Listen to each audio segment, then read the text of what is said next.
La Razón Plus presenta.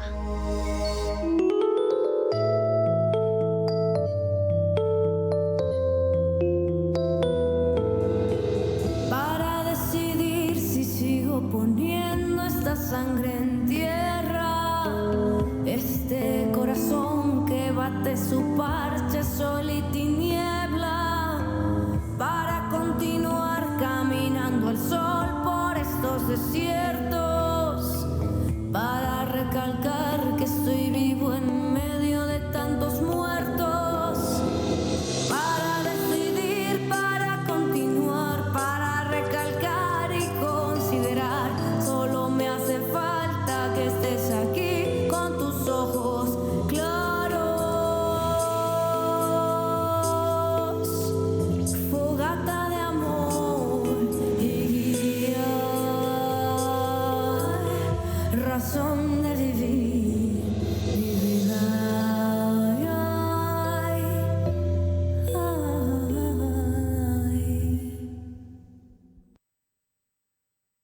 ¿Cómo están? Buenos días, bienvenidas y bienvenidos a una nueva entrega de Piedra, Papel y Tinta. Otra vez desde la casa, estamos con esta modalidad mixta hasta que todo vuelva a la normalidad. Miércoles 17 de junio, mitad de semana laboral, que además recordarán que el próximo domingo 21 de junio arranca el invierno formalmente, diríamos, casi un trámite en el caso de La Paz, porque ya hace bastante que venimos con temperaturas muy bajas, pero es el solsticio de invierno y arranca un nuevo año según el calendario aymara, andino, amazónico y del Chaco.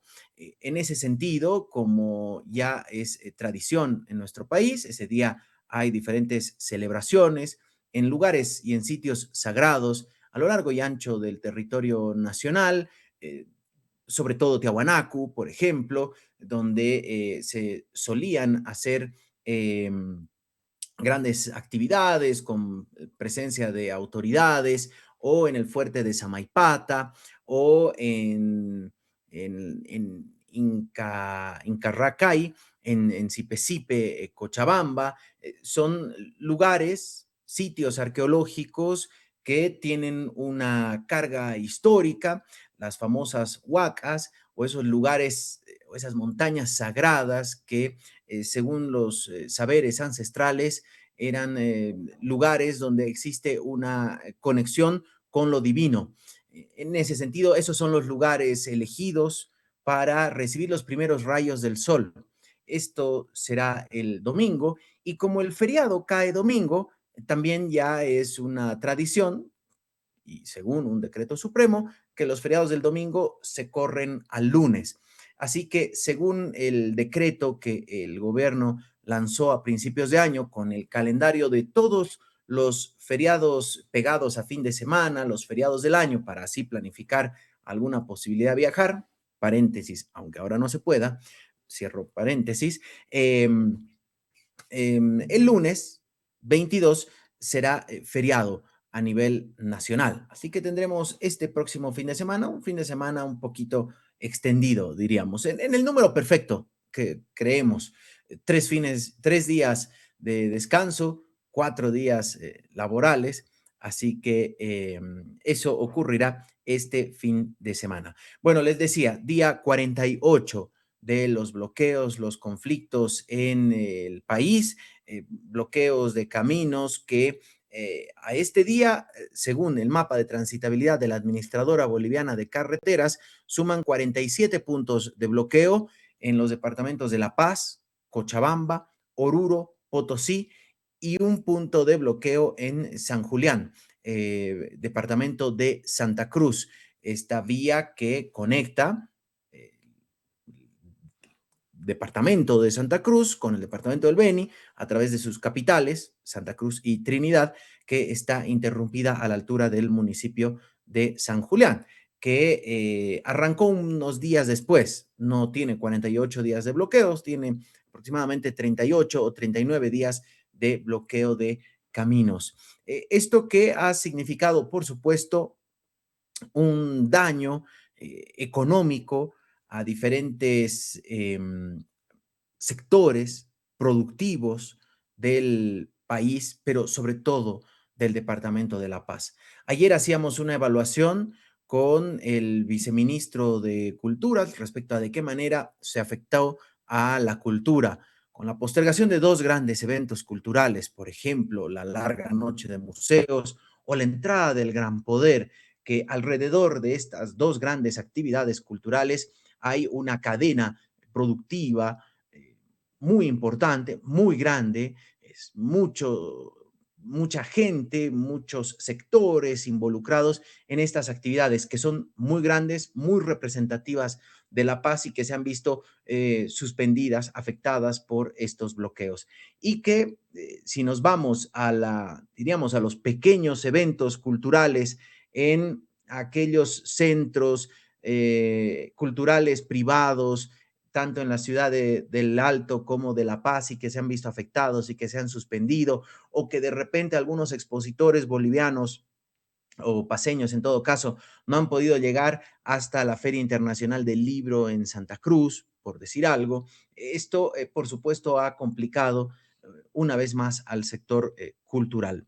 ¿Y qué decimos del sector industrial, el sector del transporte? Ayer también hablábamos con un dirigente del transporte, la situación en la que está justamente ese sector muy afectado, porque los conductores están varados en las carreteras, en los puntos de bloqueo o en la fila de algún surtidor buscando diésel o gasolina, o con la imposibilidad, por ejemplo, de salir de la ciudad de La Paz, si es que están acá.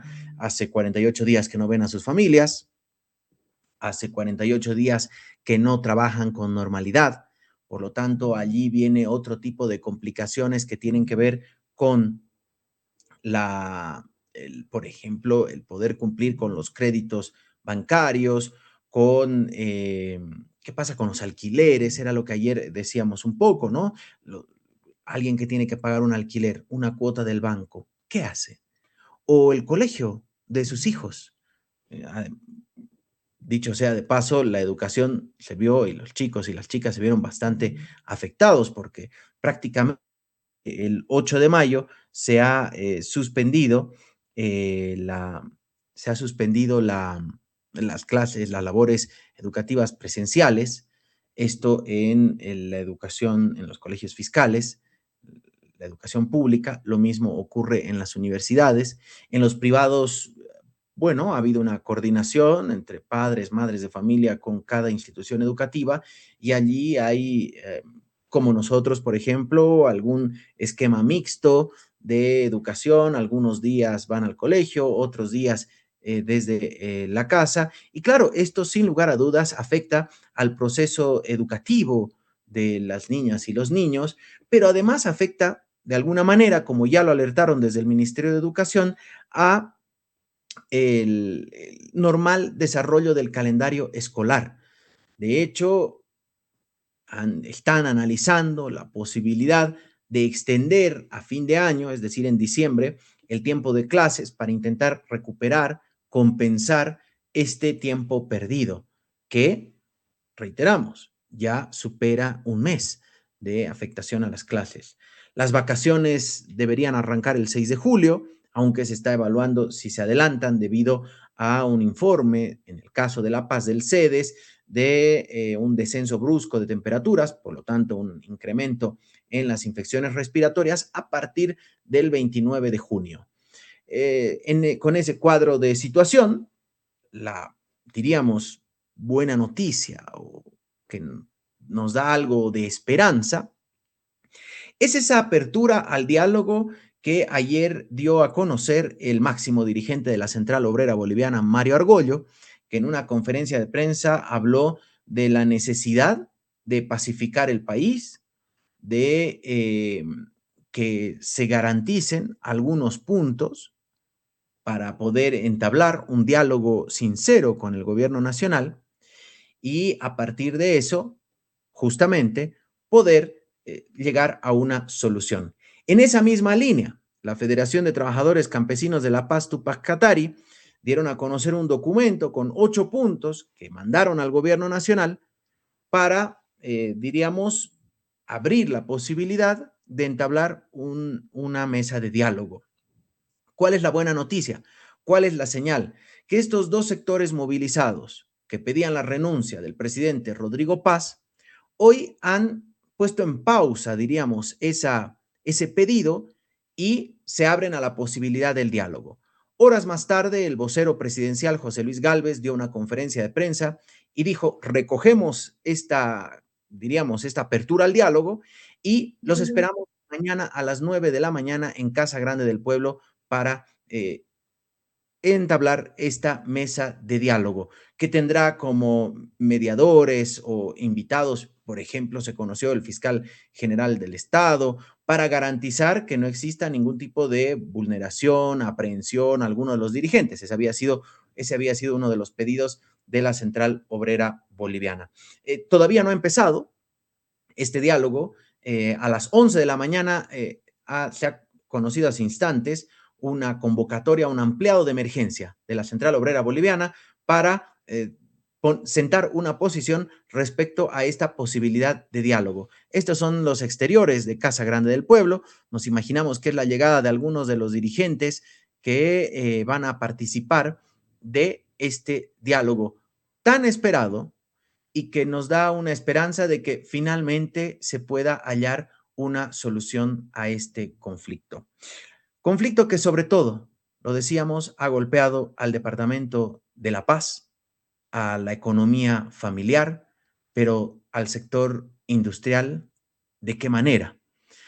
Vamos a hablar con el presidente de la Cámara de Industria de La Paz, José Eduardo Iriarte, a quien le agradecemos mucho la gentileza de acompañarnos esta mañana. ¿Cómo está, presidente? Buenos días. Diego Montaño lo saluda.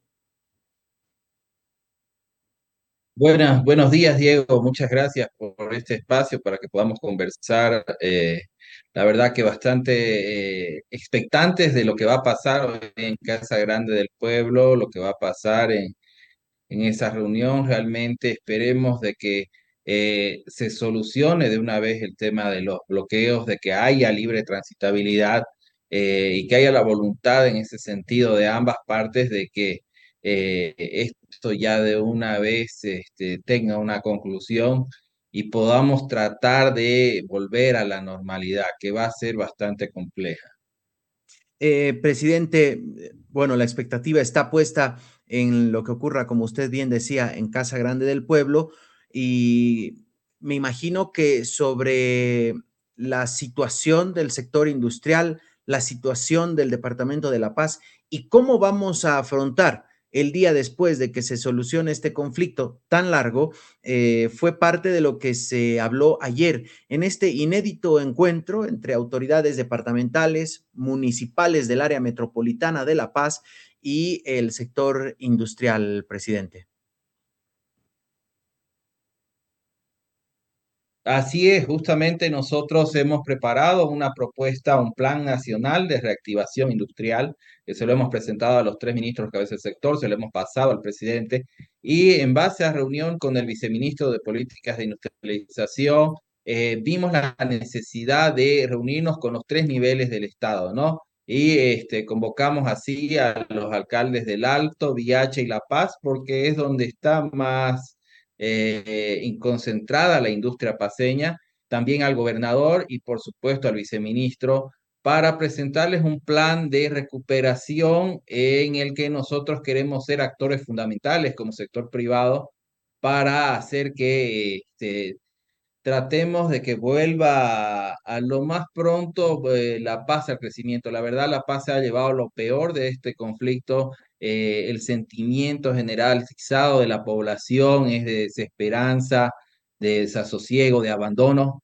Y creemos de que tenemos que hacer todos los esfuerzos y es mejor que hablemos todos el mismo idioma y es por eso que ayer se los convocó y bueno, debo agradecerles porque realmente ha habido una amplitud de parte de ellos para poder estar en esta reunión a pesar de las diferencias políticas o de pensamiento. Y realmente en un diálogo franco se ha llegado a establecer una mesa técnica para tratar dos puntos fundamentales. El primero, la emergencia cómo hacemos para que los puentes aéreos funcionen mejor, cómo hacemos para abastecer a las ciudades de alimentos, de medicamentos, cómo hacemos para que los corredores humanitarios funcionen. Y el segundo punto, trabajar en la reactivación desde la industria, cómo vamos a hacer nosotros, qué podemos hacer para que, por supuesto, La Paz retome el crecimiento. Y en ese sentido, nos vamos a reunir la próxima semana ya con propuestas de cada una de las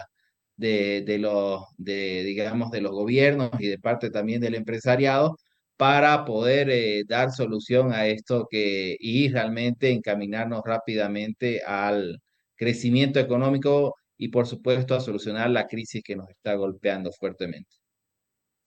Antes de entrar en el segundo punto y la visión del departamento de acá en adelante, quisiera que nos pueda contar, por favor, presidente, el diagnóstico. ¿Cuál es la situación de la industria de la paz en este momento, tras 48 días prácticamente de bloqueo y encierro? Mire, la situación es crítica, estamos en terapia intensiva, todos los sectores han sido afectados, estamos perdiendo en la industria paceña más de 150 millones de dólares, ya que no se van a recuperar. Aparte de eso, el 70% de las plantas industriales en el departamento han estado paradas y el otro 30% han trabajado a menor capacidad. Entonces, realmente ha sido un golpe y es un golpe muy duro. Lo bueno es que sí, ya se han debilitado estos puntos de bloqueo. En el Alto ya se está pudiendo empezar a retomar las actividades, aunque estamos con problemas de escasez de materias primas porque no están llegando, o también los problemas para poder enviar producto terminado. La Paz produce gran parte de productos que se venden en el resto del país y también de exportación. Y lamentablemente estamos buscando rutas alternativas, puentes aéreos, el, el, el, el viaje por el norte de La Paz y pasando el bloqueo de San Julián para llegar hasta Santa Cruz. Hay otra ruta alterna igual para llegar a Cochabamba, pero por supuesto no son rutas cómodas, no se puede enviar la misma cantidad, pero estamos haciendo todo lo posible para poder seguir trabajando, que es lo más importante.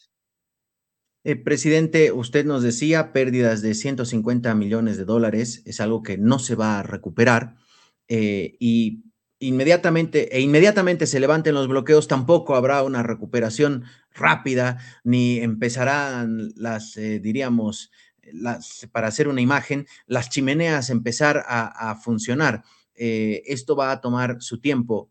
¿Se tiene alguna estimación de cuánto tardará en recomponerse de alguna manera el sector industrial paceño?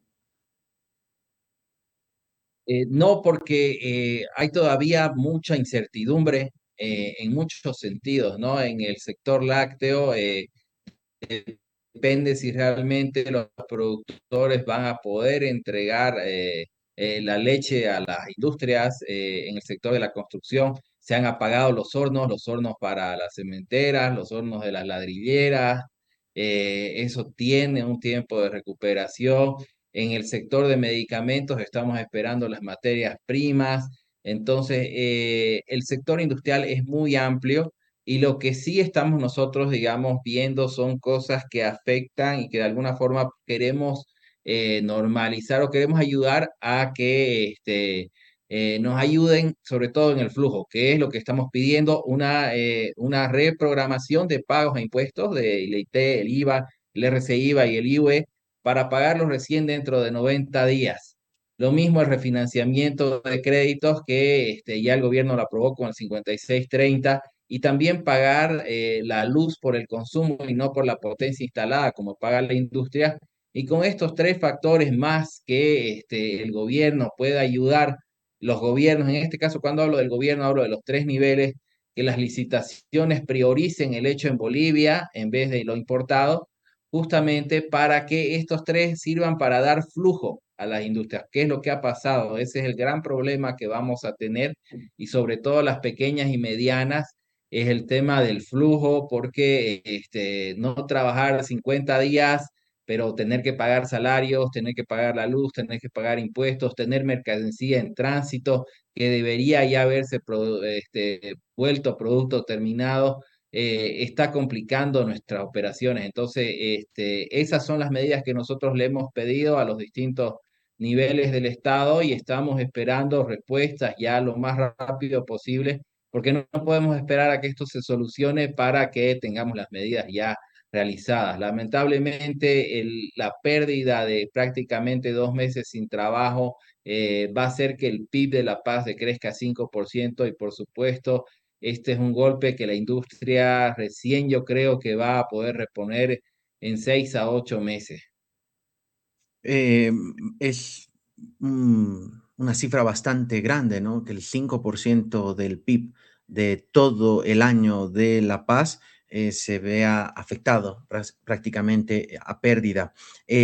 Presidente, no quiero entrar en una lógica chauvinista, pero como alguien que, si bien no es paceño, pero decidió que este sea su lugar de trabajo y forme familia, a veces siento que en La Paz se ha descuidado esa visión departamental porque siempre se ha visto y se ha priorizado el trabajo nacional. Y esto se aplica a las autoridades departamentales, regionales o municipales, pero también al sector industrial. Y parece bastante interesante y no sé si es la idea ya empezar a proyectar a partir de la reunión de ayer del sector privado con el sector público en sus diferentes niveles de gobierno, a darle una nueva visión a La Paz, porque a veces siento que no valoramos y suponemos que en La Paz no hay industria y no se generan empleos y que todo ocurre fuera de La Paz y nada por aquí.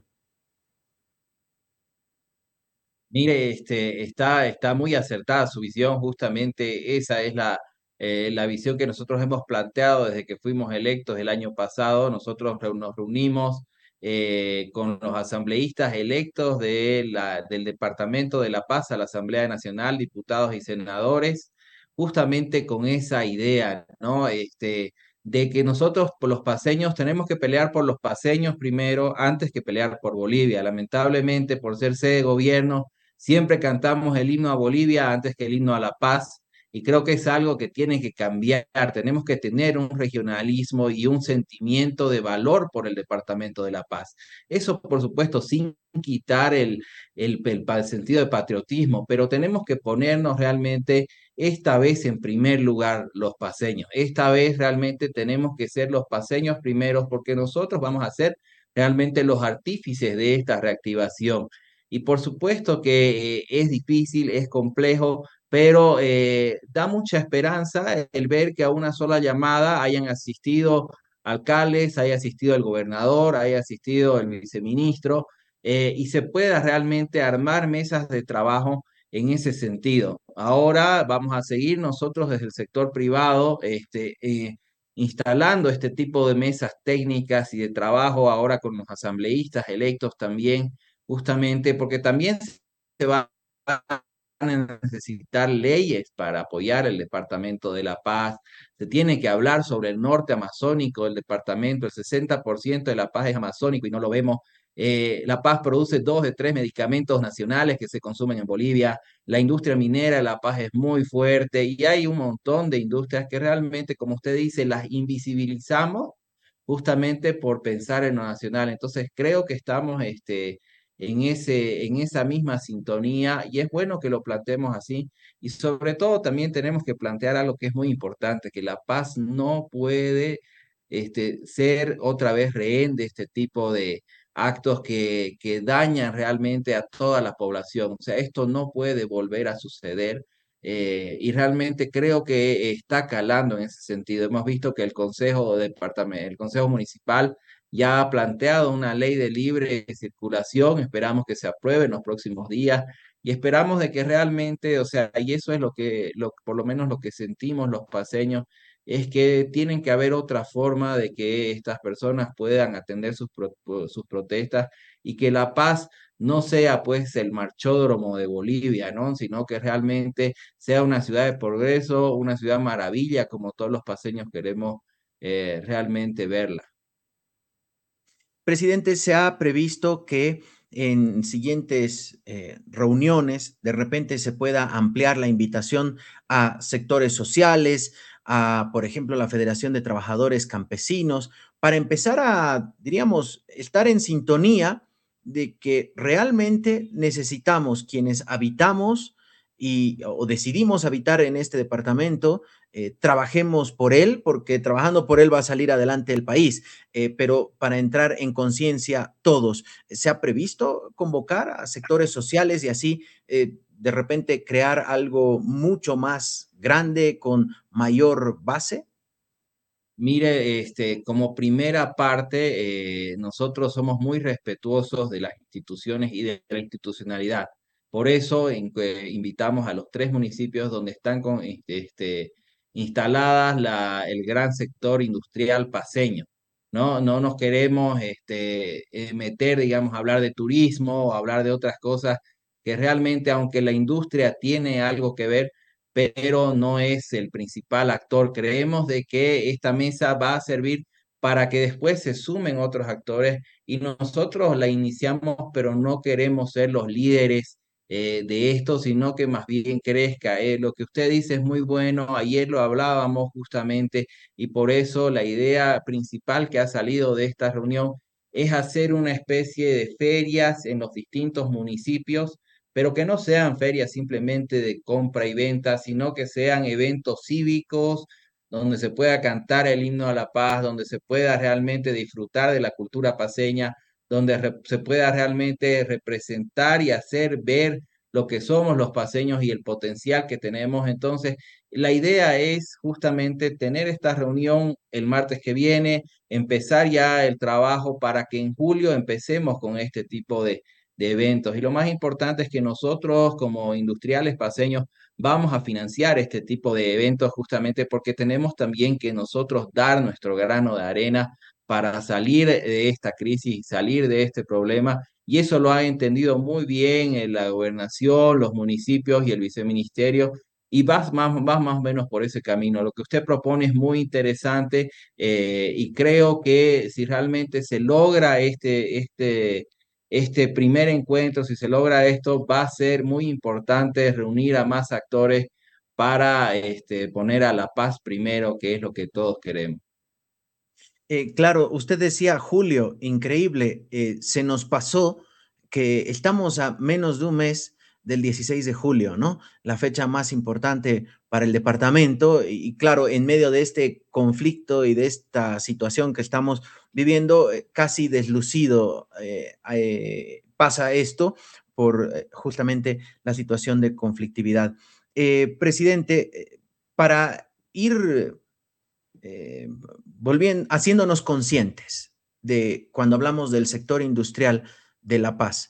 Y usted decía, sobre todo están obviamente las grandes industrias entre los municipios de Viacha, El Alto y La Paz, la zona metropolitana. ¿De cuántas industrias estamos hablando? ¿Cuántos empleos genera la industria paceña, presidente? Mire, las industrias paceñas más o menos están entre los 8.000 y 10.000. Por supuesto, hay industrias formales, hay industrias muy pequeñas, hay industrias mucho más grandes. No son todas afiliadas a la Cámara Departamental de Industrias de La Paz porque hay un gran grado de informalidad.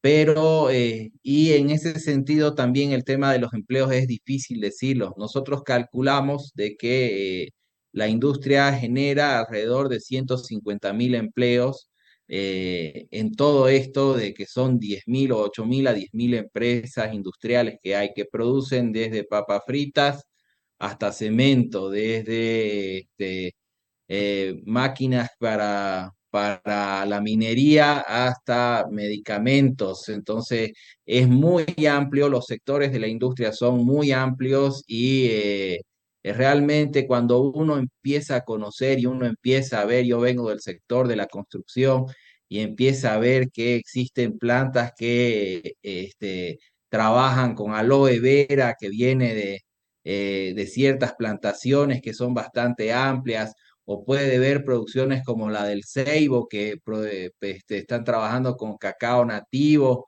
o producciones también de café en el norte de La Paz, y que se industrializan y ahora son productos de exportación con bastante orgullo boliviano.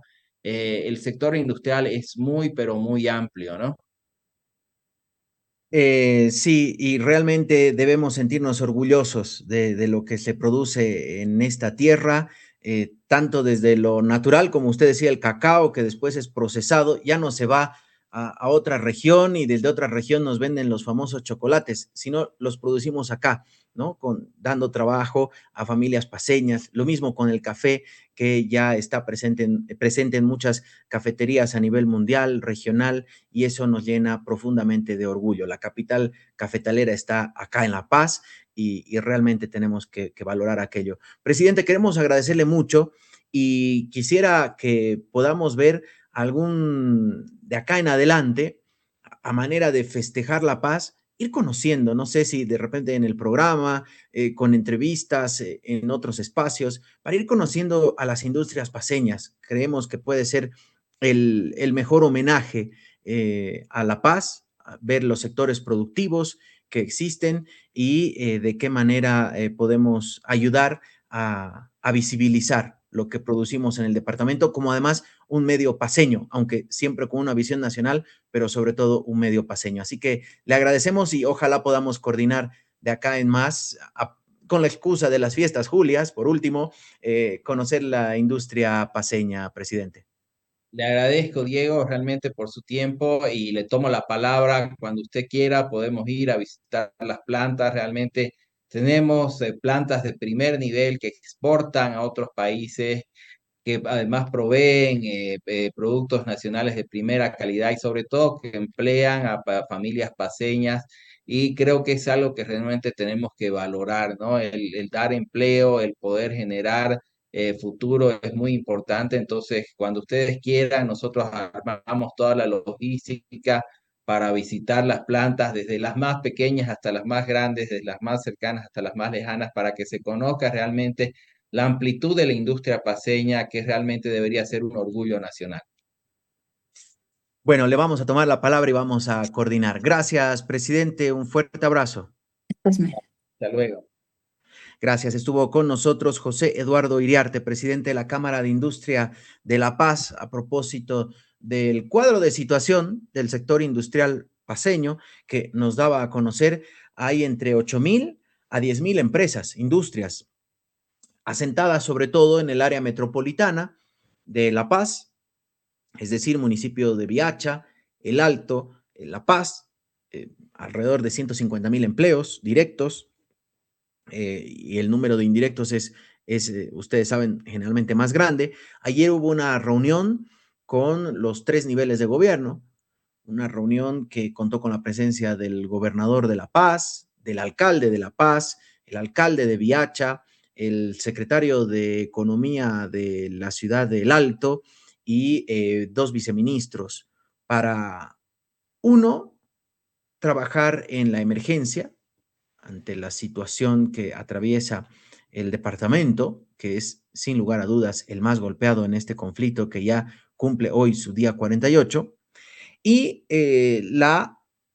diríamos, la reactivación de la industria como segundo punto, pero que además lo que se prevé es tener un trabajo de manera conjunta con las autoridades, es decir, esta, diríamos, alianza entre lo privado, sector industrial, con lo público, las autoridades en sus diferentes niveles, para ir teniendo conciencia sobre la importancia de la industria en el departamento de La Paz, que genera economía en el departamento. Y reitero, no es un ánimo de alentar el regionalismo o de pecar de chauvinista, porque ni siquiera soy paceño, pero soy alguien que decidió llegar, establecerse en este departamento, en esta ciudad, hacer familia acá y mi hija nació acá, entonces, diríamos, el cariño que uno le puede tener a esta tierra es muy grande y en ese sentido, el que seamos conscientes, todos quienes habitamos acá y todos los empresarios quienes invierten acá y quienes gobiernan acá en los diferentes niveles, seamos conscientes de que también hay que mirar a la paz, porque es cierto, tengo la sensación de que mucho se ha mirado a nivel nacional todo el tiempo y muy poco se ha hecho por el departamento o se ha pensado por el departamento. Tenemos sin lugar a dudas un gran avance con la red de teleféricos, con la construcción de la primera doble vía en el país fue La Paz-Oruro. Sin lugar a dudas hay un centro de medicina nuclear en el Alto, otro en Achumani, hay hospitales, el primer hospital de cuarto nivel que hasta ahora no se inaugura, hay algunos problemas con la construcción, pero sí, está bien. Pero ¿qué hay de los ciudadanos? ¿Qué tan conscientes somos de apoyar a las empresas paceñas? Y ahora nos tocará ponerle el pecho mucho más el día después de que se solucione el conflicto, porque han resistido las que sobrevivieron 48 días de conflicto. Y ahí tendremos que nosotros poner el granito de arena y consumir productos hechos en La Paz, hechos en Bolivia, por supuesto, para intentar un poco compensar lo perdido por el sector empresarial e industrial. Vamos a seguir hablando de economía, pero esta vez del presupuesto general del Estado, el reformulado 2026. Y vamos a hablar con una diputada, justamente de La Paz, del Partido Demócrata Cristiano. Está con nosotros Sandra Rivero, que es secretaria de la Comisión de Política Económica, la comisión que está tratando justamente el presupuesto reformulado 2026 y que ayer tuvo la comparecencia del ministro de Economía. Hubo un cruce ahí con algún diputado de la Alianza Libre, nos va a contar la diputada Rivero, a quien le agradecemos mucho la gentileza. Diputada, buenos días, Diego Montaño la saluda. Diego, muy buenos días. Un gusto, como siempre, contigo compartir pantalla y, por supuesto, hacer un diálogo donde la población también logre sentirse informada, ¿no?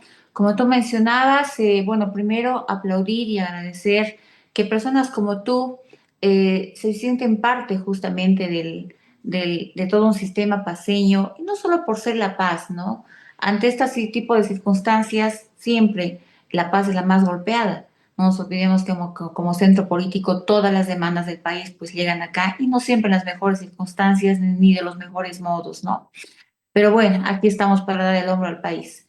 Bien, volviendo al tema que preguntaste, sí, el día estaba como parte del orden del día justamente tocar por fin el presupuesto general de la nación. Lastimosamente, Diego, yo debo mencionar, tengo acá en mis manos, la carta que fue enviada por el jefe de gabinete del ministro de Economía, ¿sí? Esta carta solicita una reprogramación de la asistencia de la 19ª sesión ordinaria y yo quiero leerte la justificación, ¿no?, de la reprogramación. Dice a letra: esta solicitud se debe a que el ministro Espinosa se encuentra actualmente en la ciudad de Santa Cruz de la Sierra, liderando y atendiendo de manera imperativa las mesas de diálogo abierto con los diferentes sectores productivos de dicho departamento. Bien, esta carta fue enviada el día de ayer, Diego. Ya tiene la fecha del 10 de junio.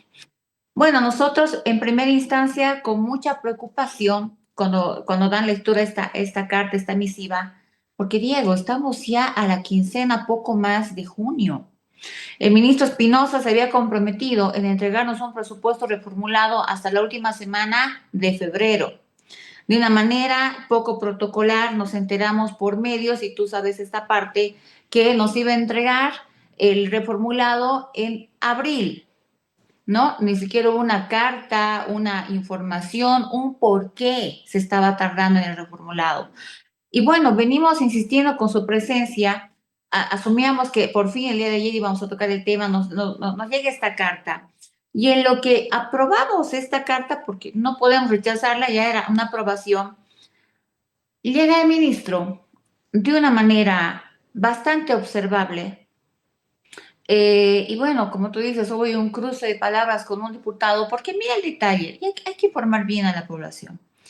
La anterior semana se intentó llevar por Zoom la sesión para tocar el presupuesto general para ser aprobado entre gallos y medianoche. Inmediatamente muchos de los diputados que somos parte de esta comisión llamamos al presidente de la comisión y qué sé yo, y se paró este tema, porque no se puede aprobar, Diego, un reformulado sin primero haber analizado el tema, sin primero a ver, señor ministro, ¿de dónde sale esto? ¿De dónde sale este ítem? ¿Por qué esto? ¿Por qué aquello? ¿No es cierto? No es aprobar por aprobar.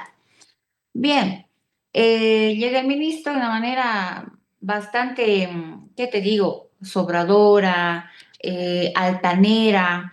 Y debo decir, muchos de mis colegas prefieren evitar salir a prensa a decir esto, pero yo lo voy a decir. De una manera descalificable para el cargo de un ministro. Más tomando en cuenta que el presupuesto está siendo esperado por más de medio año, Diego. Bien, aceptamos la carta y hemos reprogramado esta sesión específicamente con el tema del presupuesto para la primera semana de julio, más las observaciones que te acabo de mencionar, ¿no es cierto? Entonces, bueno, vemos con mucha preocupación que no se están tomando las cosas importantes como prioritarias.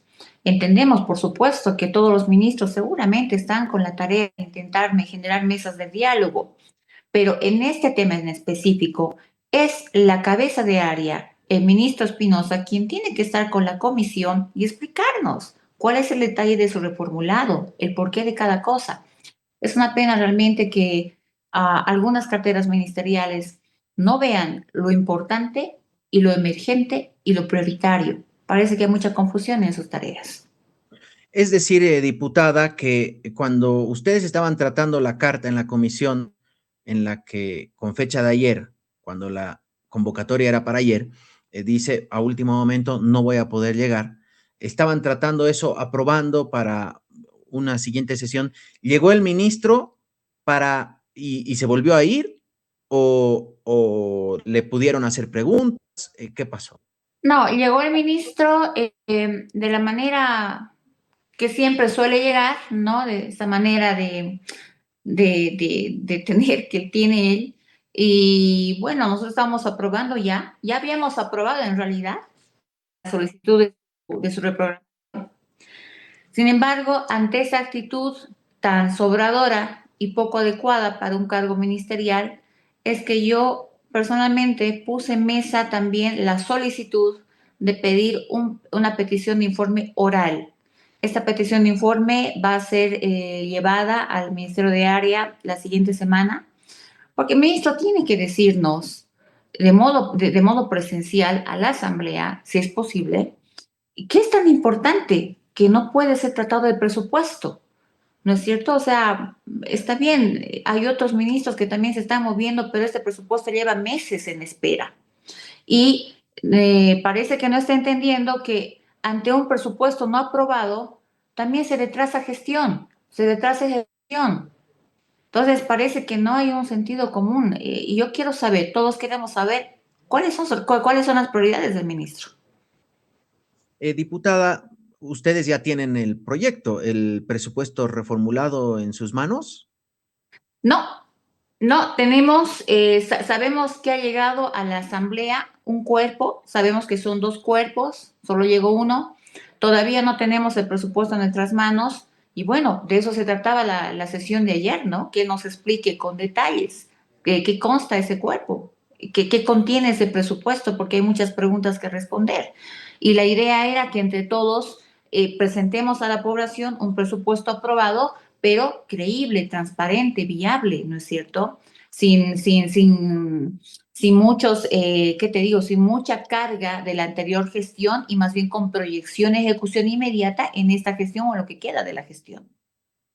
¿Y qué pasó con, recuerdo que hubo un evento, si no estoy mal, fue en un hotel de la ciudad de La Paz, donde se presentó a los medios, a ciertos invitados, algunos detalles sobre el presupuesto reformulado y se dijo, mañana o en este momento se está enviando a la asamblea y eso habrá sido que en marzo, no sé si fue antes o después de las elecciones, pero es decir que en realidad nunca llegó ese documento hasta la comisión que debería ser la que trata. Entonces, ¿dónde está ese cuerpo que usted menciona llegó a la asamblea? ¿Quién lo tiene?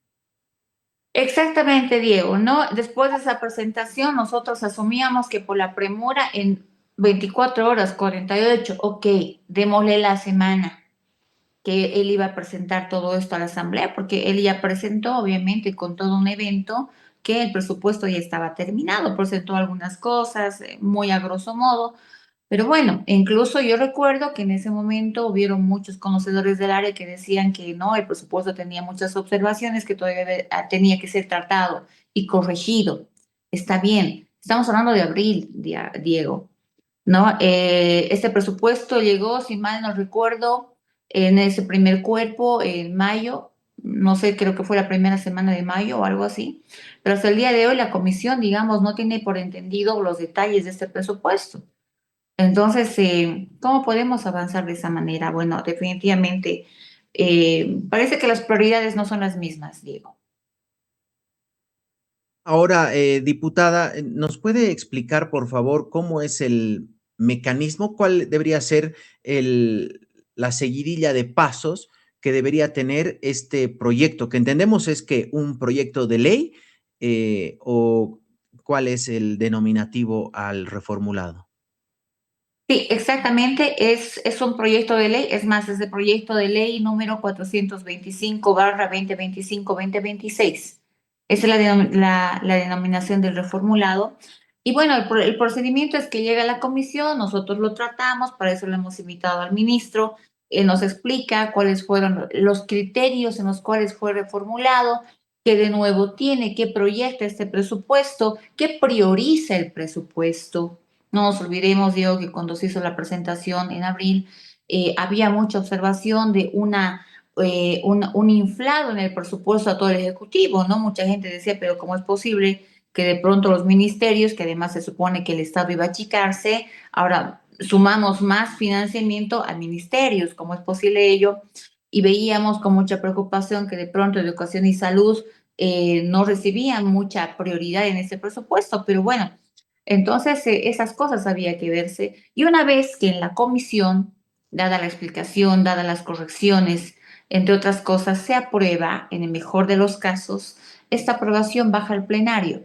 Y es en el plenario que se supone también, en el menor tiempo posible, se comparte y con todas las bancadas se aprueba este presupuesto. Y ahí sí, con este presupuesto que ya está aprobado, que ya debería estar aprobado, sí, con todas sus correcciones, es que se lanza al Ejecutivo y el Ejecutivo tiene toda la capacidad y respaldo para abrir carteras de gestión, abrir carteras de proyección, entre otras cosas. Pero no solamente eso, Diego.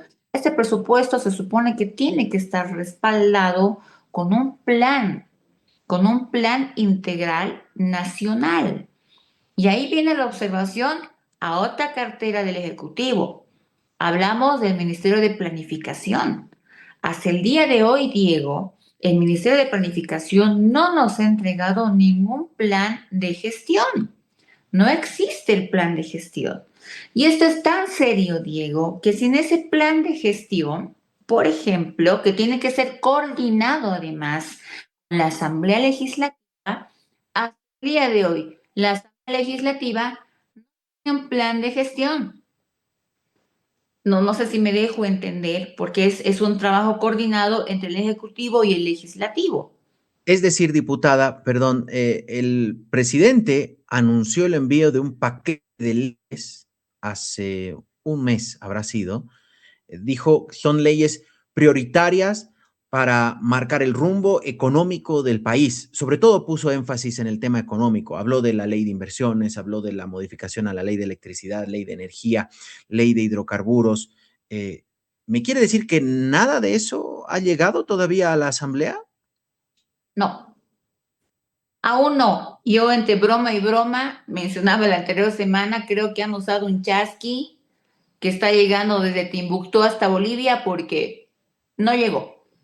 ¿no? Lo único que ha llegado el día de ayer, que lo hemos tratado en la Comisión de Planificación, ha sido un préstamo de 108 millones, un préstamo más. Bueno, y ahí radicó el debate, ¿no? Muchos de nosotros rechazamos ese préstamo porque también estamos conscientes que la población ahora, más que priorizar caminos que sí son importantes, luego de este debacle político y social y también económico, el Estado en sí va a tener que encargarse de cosas prioritarias, ejemplo, alimentos, medicamentos, hospitales, educación, ¿no es cierto? Pero bueno, hubieron otros criterios. Pero bueno, más allá de ello, eso fue lo que se trató. Hasta el día de hoy no han llegado otro tipo de proyectos y también nos extraña, ¿no? Porque se supone que había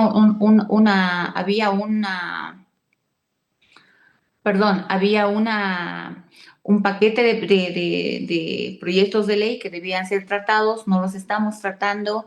Entonces es preocupante, Diego, la premura de la situación y lo que la población exige de modo inmediato: uno, resolución de conflictos, gestión inmediata, ejecución de proyectos. Pero lo que vemos es un aletargamiento de muchos cargos ministeriales que, insisto, y quiero acuñar la frase, parece que tenemos prioridades diferentes. Diputada, ¿qué pasa si no se aprueba el reformulado del presupuesto? ¿El país puede, o el Estado, el Ejecutivo puede seguir destinando los recursos como está en el presupuesto actual y seguir lo que había proyectado el gobierno de Luis Arce? Bueno, el procedimiento marca, Diego, que si por alguna razón, ¿sí? Por alguna razón no logra aprobarse el reformulado o el proyecto de ley del presupuesto, el Ejecutivo tiene la capacidad de aprobarlo por decreto, ¿sí? Pero en ¿Cuándo? esta circunstancia, ¿qué? Perdón. ¿Eso sería cuándo? Porque eso pasa con el presupuesto general cuando, digamos, la Asamblea no puede en diciembre del año pasado, a partir del 1 de enero ya está. Así hizo Luis Arce en sus últimos 2, 3 años de gobierno, porque no tenía la incapacidad de dialogar con la Asamblea. Pero, ¿qué establece el reglamento para el reformulado? ¿Cuándo sería esa fecha que por decreto el gobierno podría aprobar? Ahí es el detalle, Diego, porque como se ha roto la lógica administrativa y también constitucional, ahora los tiempos divagan en cuestión de criterios, ya no en cuestión de normativa. Y eso, política y socialmente hablando, Diego, genera más confusión estatal y más confusión social. Asumamos el hecho de que por algún motivo no se aprueba. El presidente va a tener la capacidad, imagino, porque es bajo criterio ahora, aparentemente, de lanzar el decreto y aprobar este presupuesto. Mi pregunta es, Diego, dada la circunstancia tan conflictiva que tenemos, ¿será bien visto por la sociedad que sea aprobado por un decreto? Me pregunto yo, ¿no? Creo que eso, más que sumar a una transparencia e intentar generar una estructura de confiabilidad ciudadano-Estado, podría más bien retrotraer cualquier capacidad que el gobierno esté intentando poner en resolución de conflictos, ¿no? Y es por ello justamente lo observable, porque dada la crisis de confiabilidad que tiene el ciudadano con el Estado y con su gobierno, se supone que en este caso, en este tema en específico, el ministro de área, hablamos del ministro Espinosa, debería tener como una prioridad marcada trabajar de una vez el tema del presupuesto con la Asamblea para que este presupuesto sea aprobado en el menor tiempo posible, de la mejor manera, con la mejor capacidad de haber llegado a un consenso de la viabilización de este presupuesto. Lastimosamente, y vuelvo a repetir por tercera vez, creo que las prioridades son diferentes. Diputada, ¿qué normas, qué leyes, qué proyectos, en todo caso, se está tratando actualmente en la Comisión de Política Económica? Porque usted nos decía, ayer hablaron de un crédito de 108 millones. Hemos visto las últimas sesiones de la Asamblea, lo que se ha ido aprobando, y claro, la mirada, una vez que se vaya apaciguando o se terminen de levantar los bloqueos, y la mirada vuelva hacia otros lugares, hacia otros espacios, la mirada y la crítica estará hacia el trabajo de la Asamblea, que dicen aprobó una sola ley, la 1720, que al final acabaron abrogando por la marcha que partió desde el norte del país. ¿Qué está tratando la Comisión de Política Económica en este momento, diputada? Mira, lastimosamente, Diego, nos llegan, sí, algunos proyectos de ley que ahora los estamos tratando en las diferentes comisiones. A mí en mi comisión, por ejemplo, me llegan algunos proyectos respecto a sí, tecnología y cosas por el estilo, ¿sí? No, no sé, yo personalmente creo que no debe ser esta comisión por títulos onerosos, y va por ahí, ¿no? Lo que se trata en la comisión son bajo más endeudamiento para el país. Eso es lo que tratamos. Y había proyectos que vienen ya de la comisión, ¿no? Mira, por ejemplo, esta que te acabo de decir, la de 108 millones que fue aprobada ayer en la comisión, pese a que algunos intentamos que no se apruebe, tiene también un pero ahí, ¿no? Que el tiempo se termina justamente, me parece, este domingo, que fenece el tiempo de nosotros aceptar este crédito. Y bueno, ante la circunstancia, sabemos que ese crédito tampoco va a llegar de inmediato, ¿sí? Llegará, no sé, pues en noviembre, diciembre, enero, quizá, no tengo idea. Y con la perspectiva de que, bueno, al menos va a haber ese dinero para gestionar algo, ¿no? Pero definitivamente la situación es preocupante. Pero aquí también viene algo observable, Diego. En las diferentes comisiones se tratan otro tipo de leyes, no es que no, pero por algún motivo no tengo idea por qué desde la presidencia parece que no se le está dando tampoco la prioridad porque la asamblea parece un poco aletargada, ¿no es cierto? Y digo parece porque en el interior de las comisiones trabajamos proyectos de ley, pero nunca lo vemos en el orden del día de las sesiones de plenaria. Entonces, no sabemos qué está pasando ahí. Y lo he dicho desde enero, ¿no? Parece haber un aletargamiento con la salida de PIES, con el retorno de las respuestas. Eh, Me encantaría darte respuestas más claras, Diego, pero lo cierto es que ante ciertos cargos de alto nivel, como es la presidencia de la Cámara de Senadores, la presidencia de la Cámara de Diputados, cargos ministeriales, uno, la poca o nula coordinación entre ambos poderes, dos, esa actitud tan irreverente y para mí hasta poco saludable diplomáticamente hablando de muchos ministros y cierto aletargamiento que definitivamente yo siento que hay en las presidencias de ambas cámaras, la Asamblea no está logrando generar ¿qué te digo? Una labor mucho más rápida, mucho más efectiva, ¿no es cierto? Entonces, ¿hay trabajo en las comisiones? Sí, muchísimo trabajo. No hay una sola comisión que esté sentada viendo a ver qué pasa, todas.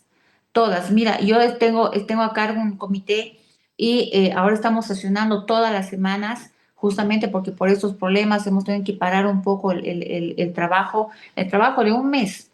Y en ese mes tengo una pila así de enorme de proyectos de ley que estamos tratando lo más rápido posible. Y esto que te estoy comentando de mi comité pasa con todos los comités y con todas las comisiones.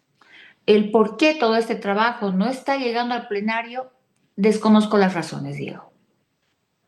Diputada, queremos agradecerle mucho. Siempre es bueno hablar con usted. Nos da información sobre el trabajo que se viene realizando en su comité, en la comisión y qué se está tratando, ¿no?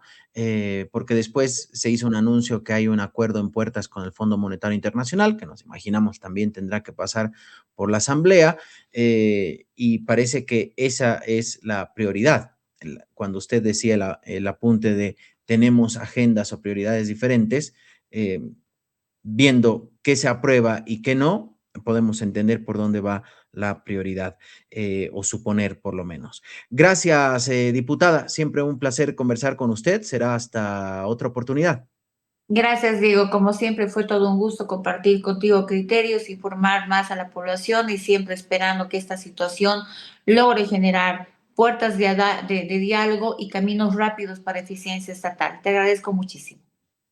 Gracias a usted, la diputada Sandra Rivero, secretaria de la Comisión de Política Económica, que dice y asegura la diputada, eh, todavía no tienen conocimiento sobre el contenido del presupuesto general del Estado reformulado 2026, aquel que hace algunos meses fue anunciado, fue mostrada, algunas cifras se difundieron en un acto que hubo, que contó con la presencia, la exposición del ministro de Economía, y dijo que se iba a enviar inmediatamente a la Asamblea. Bueno, según la diputada, que reitero, es secretaria de la Comisión de Política Económica, la comisión encargada de tratar este tipo de proyectos, nos asegura que todavía no tienen conocimiento, no ha llegado ese documento hasta la comisión y que ayer el ministro llegó, hizo acto de presencia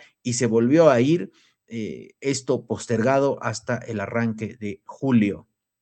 Y a partir de allí tratar este presupuesto reformulado y posteriormente de la aprobación de la comisión, pasar ya al pleno de la Cámara de Diputados o de la Asamblea Legislativa Plurinacional para su aprobación. Si no pasa eso, dice la diputada, hay una salvedad. El famoso decreto lo utilizó, recordemos, durante los últimos 2 o 3 años, Luis Arce. Mandaron a vacaciones. Bueno, parte del descalabro que vimos al final de la gestión del expresidente y que, bueno, creíamos superado aquello al arrancar un nuevo gobierno con una nueva asamblea, pero al parecer no. Ojalá estemos equivocados y no se cometan esos errores tan groseros que cometía el anterior gobierno, que ya terminó su gestión, una gestión, lo hemos dicho, muy mediocre por donde se vea. A ver, vamos a propósito del gobierno hasta la sede del Poder Ejecutivo, la Casa Grande del Pueblo. Allí entró nuestra compañera Andrea Taboada. No sé cómo la habrá hecho. Hola Andy, ¿cómo estás? Buenas tardes. Digo, no sé cómo lo habrá hecho porque sabemos que es complicadito entrar, son bastante celosos. No sé si era solo el anterior gobierno que casi te revisaban todo para entrar a ese lugar o también es ahora así. Hola Andy, ¿cómo estás? Diego, ¿cómo estás? Muy buenas tardes. Bueno, sí, todavía continúa la conferencia de prensa por parte del vocero presidencial que en este momento está indicando que se ha cambiado sobre todo el horario de diálogo que se iba a realizar. A las 9 de la mañana se tenía previsto, sin embargo, la Central Obrera Boliviana había indicado de que no había llegado una carta oficial hacia el sector y había llegado aproximadamente a las 10:30. Es por eso que en este momento la COP también está en un cabildo, un ampliado, lo han llamado así, en la sede de los Fabriles, donde están analizando si van a asistir o no. Es lo que se ha mencionado por parte de los dirigentes a este diálogo. Sin embargo, el gobierno indica que a las 4 de la tarde ya se estaría realizando este diálogo, así lo ha mencionado el vocero hace unos instantes atrás nada más, en que ha indicado de que, bueno, se está esperando o se esperaría a la dirigencia a las 4 de la tarde para que se inicie este diálogo. Digo, en este momento todavía sigue brindando declaraciones el vocero. Nos encontramos en el piso 13 justamente donde se está realizando esta conferencia de prensa por parte del vocero presidencial, ¿no? José Luis Gálvez, quien está dando estos datos, sobre todo que a las 4 de la tarde se esperaría a la dirigencia para que se realice este diálogo que, bueno, todos los bolivianos sin duda estamos expectantes, Diego. Bien, bueno, faltó la formalidad, diríamos, de la carta. Eso falló parte de la logística. em, ¿Qué te digo? Es increíble. O sea, ayer se conocía la apertura al diálogo, el vocero habló en la noche. ¿Cómo no imprimieron una cartita? Digo, parece que juegan a hacer las cosas, pero ya, si quieren ponerse quisquillosos en la COP y necesitan una carta, bueno, ¿qué se puede hacer?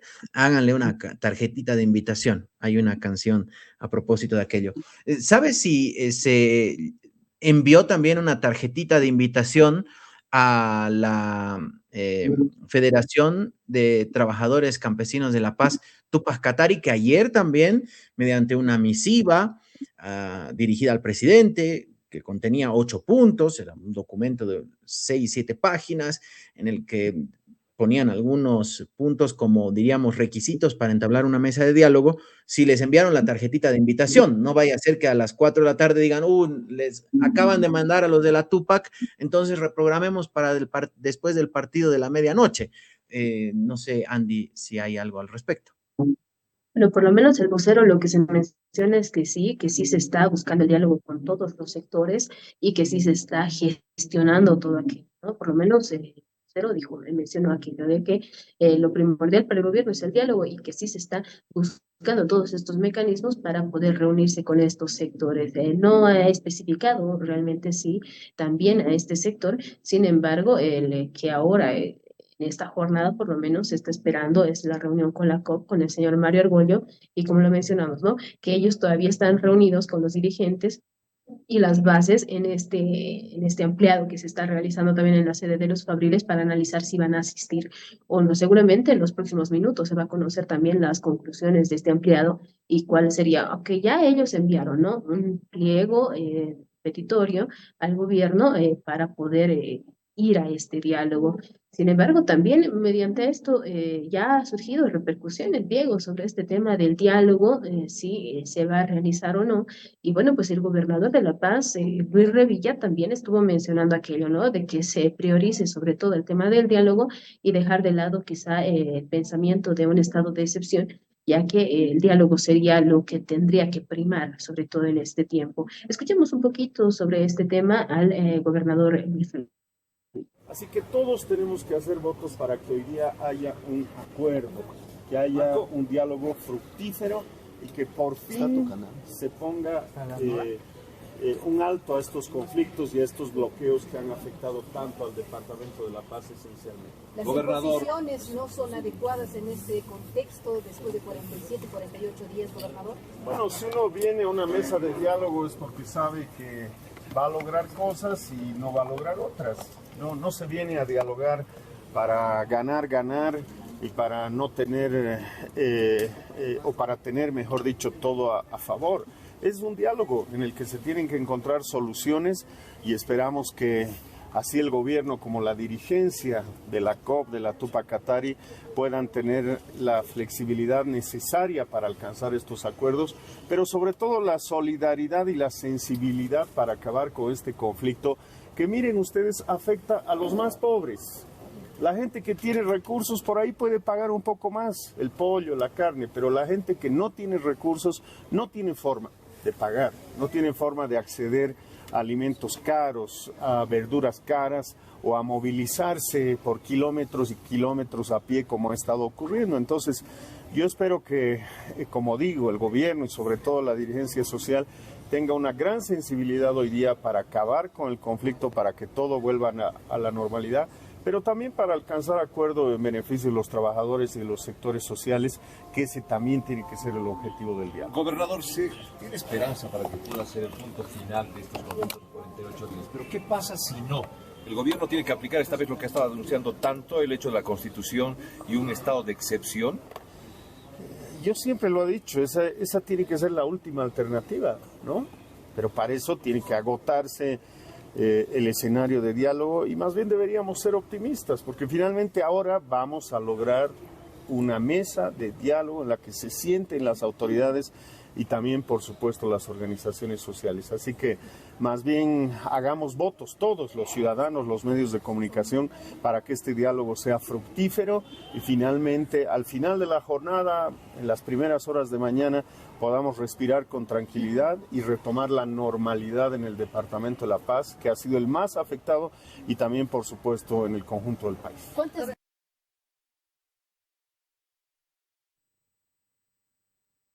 Bien, ahí estaba el gobernador Luis Revilla también, que hablaba al respecto de, bueno, este posible diálogo que se podría realizar entre la COP y el gobierno. Esperemos que se pueda dar en la tarde, Diego. Sí, la verdad es que nos sumamos a las palabras del gobernador. Hacemos votos para que haya un diálogo, se pueda de una vez por todas solucionar este conflicto, liberar las rutas y me imagino que todos, tanto el gobierno como los sectores movilizados, habrán entendido la lección y habrán aprendido la lección y jueguen el siguiente tiempo, ya que estamos mundialeros, de mejor manera. Andy, veo movimiento detrás tuyo.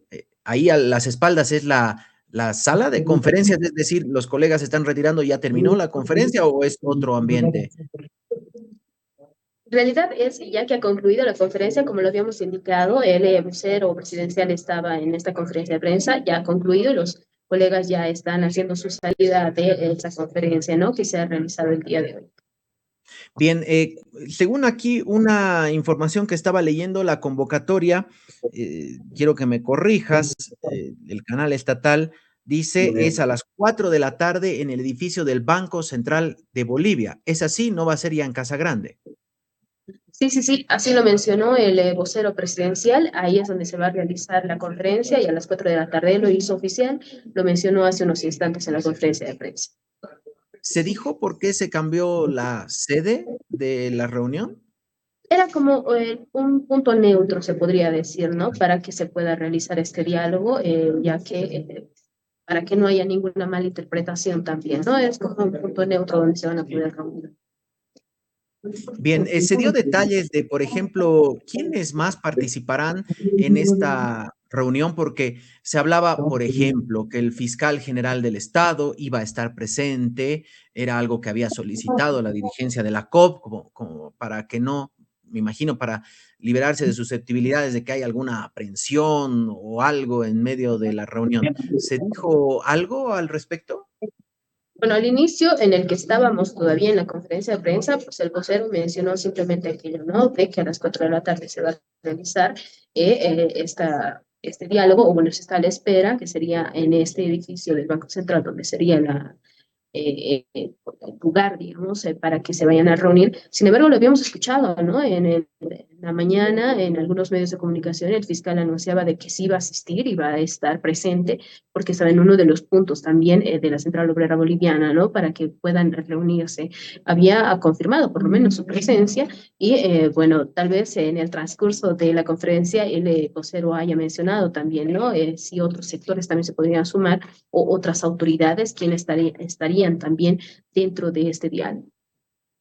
Bien, ojalá también puedan estar la Federación de Trabajadores Campesinos de La Paz, Tupac Katari, que es otro de los sectores movilizados y que tiene puntos de bloqueo a lo largo del departamento, y allí se puedan ya de una vez por todas liberar las rutas, que básicamente es lo que todos queremos. ¿Algo más, Andy, en tu recorrido habitual de la mañana? Sí, los asambleístas también hablaron sobre el tema de este posible diálogo que se vaya a realizar. Una de ellas fue la senadora Claudia Mayón, quien mencionó aquello, ¿no? Dijo de que la COP debía asistir, además de que, bueno, se debe primar el diálogo ya después de estos 48 días de bloqueo y cerco que se tiene. Escuchemos a la senadora. El diálogo, pero debería ser un diálogo sin condiciones. La Central Obrera Boliviana no está como para condicionar al gobierno y tampoco a la Asamblea Legislativa. Se deben de poner actitudes, así se avanza. De lo contrario, lo único que existe es una actitud intransigente que no va a permitir avanzar en ese diálogo. La población ya está cansada de que se le haya impedido su derecho al trabajo. No es suficiente con diferir los créditos. Queremos que se garantice el derecho a la libre circulación, el derecho al trabajo, que se respeten los derechos de todos los bolivianos, no solamente de algunos sectores. ¿La impunidad se negocia, senadora? Desde nuestro punto de vista, y lo queremos dejar claro, APB, súmate. Diálogo sí, sin impunidad.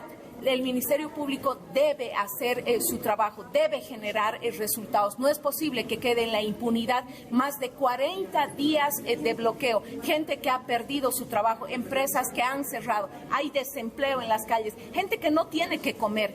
Hoy lo que le pedimos a la justicia, al Ministerio Público, es que actúe conforme a ley. Aquí no hay ningún tilín que el 2021 negoció impunidad, lo mismo que Yanine Áñez. Hoy el gobierno realmente debe hacer sentir que el Estado de Derecho es lo que se debe recuperar, no más impunidad.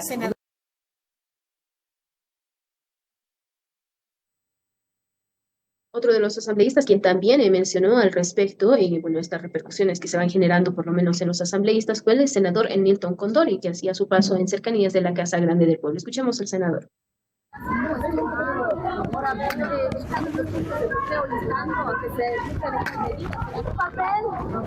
Mire, fíjense, este tipo de personas que tienen actitudes beligerantes creo que no ayudan para pacificar Bolivia. Yo sinceramente había indicado hace 2 semanas atrás que el diálogo era el mejor mecanismo para poder entablar y pacificar Bolivia. Y ayer precisamente ha depuesto en su actitud el compañero Margo Argollo, y seguramente ya está adentro, eso indican, de que va a salir humo blanco. Los bolivianos necesitamos pacificar Bolivia. De ambos lados tiene que deponerse actitudes beligerantes. Yo creo que así vamos a avanzar con mayor firmeza y con mayor meticulosidad en nuestra situación boliviana. La COP ya está dentro, entonces la dirigencia ya se está reuniendo. Eso me indicó Mario Argollo, seguramente tal vez ya está en el camino, pero como ayer ha indicado, se ha aperturado para el diálogo y el gobierno también ha invitado y pienso que ya van a entablar. Ahí está, ¿no? El senador también mencionaba al respecto de que debe primar el diálogo. Sin embargo, algo le pasó, bueno, mientras sucedía este encuentro con los periodistas, ¿no, Diego? El senador fue agredido por algunas personas que estaban alrededor escuchando la conferencia y, bueno, le empezaron a gritar, incluso lo empujaron al senador mientras se refería bueno, a este tema del diálogo que se podía realizar, ¿no? Escuchemos un poco lo que sucedía y lo que decía también el senador con este encuentro no grato para él con estas personas. No me metas conceptos a mi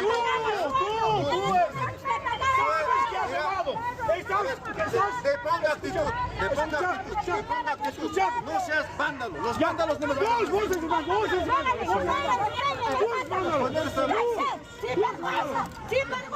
vándalo, ¿por qué? Te pongas destruyendo el país.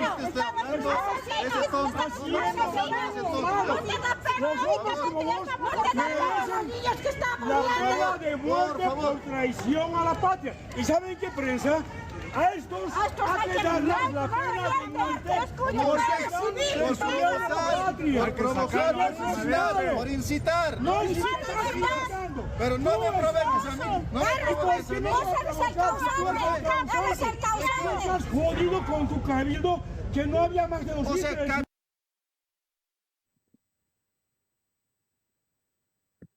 Bien, ahí está lo que vivía el senador Nilton Condori en esta jornada, donde, bueno, se estaba dando esta conferencia de prensa y, bueno, algunas personas empezaron a agredirlo, ¿no? Sí, Andy, quiero hacerte una pregunta. ¿La Plaza Murillo y sus inmediaciones siguen cerradas? Exactamente, siguen cerradas, se está pidiendo el credencial, se está pidiendo la documentación para que puedan ingresar las personas. Ajá. Y, bueno, esto sucedió dentro del cerco. Dentro del cerco. Ah, gracias. Ahí me adelantaste la segunda pregunta. Entonces, coméntanos para entender cómo pasan estas cosas, porque la verdad es que uno con tantos años entre la calle y los medios y ver las mañas que tienen los políticos, ya empieza a desconfiar, ¿no? Y claro, ¿qué tiene que hacer una persona para pasar el cerco alrededor de la Plaza Murillo?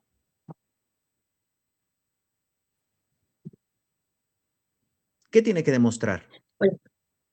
Bueno, para que uno ingrese sobre todo a la Plaza Murillo tiene que mostrar el credencial, tiene que mostrar algún documento de que indique que vive cerca de la Plaza Murillo, o que trabaja dentro de alguna institución cerca de Plaza Murillo, o que tiene que realizar quizá algún tema de salud, podría ser también en un policlínico que se encuentra cerca, o algún trámite de la alcaldía que estaría también cerca, o la gobernación dentro de Plaza Murillo, ¿no? Pero tienen que demostrar con papeles o un credencial. En el caso de la prensa, tenemos que mostrar aquello que estamos acreditados para poder ingresar. Si no es así, no se puede ingresar a Plaza Murillo. Entonces, el provocador de rojo, porque no estoy siendo, diríamos, despectivo ni nada por el estilo, estoy describiendo. Él ha ido a provocar y a agredir al senador que estaba hablando con los medios. El provocador de rojo, que empieza a empujarlo, a gritarle, a todo eso al senador, o es funcionario o es periodista, cosa que dudo porque los colegas estaban trabajando, no se dedican a aquello, o bueno, no todos, por lo menos, y o supuestamente vive por ahí. Entonces, además, me parece haberlo visto. No sé si es de los habitués que están en la Plaza Murillo y salen en defensa de alguien y hablan con los medios a nombre de alguna agrupación. Entonces, diríamos, ciudadano común no es, tiene algo para poder haber ingresado a la Plaza Murillo y me parece que lo he visto en alguna conferencia, no sé, tal vez tú que estás en la cobertura día a día lo conoces mejor. Sí, no recuerdo muy bien el nombre, pero el señor decía, ¿no? En algún momento de que es dirigente vecinal y que también está, creo que dentro de alguna dirigencia del Comité Cívico La Paz, creo, ¿no? Recordemos que hay varias dirigencias también que existen y que, bueno, él pertenecía a una de ellas y sí es uno de los dirigentes que estaba presente también en este encuentro, por lo menos no grato del senador. Bueno, casi siempre 2 más 2 da 4 y funciona ser mal pensado, ¿no? Ahí uno llega a entender por qué pasan esas cosas. Siempre hay los barra bravas de uno, de otro lado, sea del anterior gobierno, de los asambleístas, siempre hay los barra bravas. Esos que son los que no ayudan a que podamos superar las heridas, ¿no? Esto, más allá de seguro hacerle pasar un mal rato al senador, ¿qué genera? ¿En qué ayuda a mejorar como sociedad? Todo lo contrario. Hacen lo que critican, muestran la intolerancia, al que piensa diferente hay que empujarlo, hay que agredirlo o hay que exterminarlo, ¿no? Entonces, realmente con ese tipo de gente, ¿qué te digo? No se puede avanzar. Sigamos nosotros, no nos quedaremos con los personajes estos.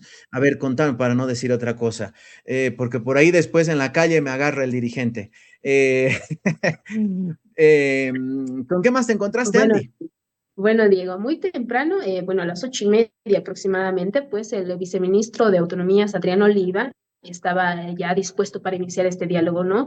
Y él mencionaba algo importante también a los medios de prensa. Él decía de que están para escuchar y que lo que se quiere lograr esta jornada, sobre todo en este diálogo, es poder ya terminar con este cerco y volver, o tratar de volver por lo menos a la normalidad. Escuchemos lo que decía el viceministro Adrián Oliva.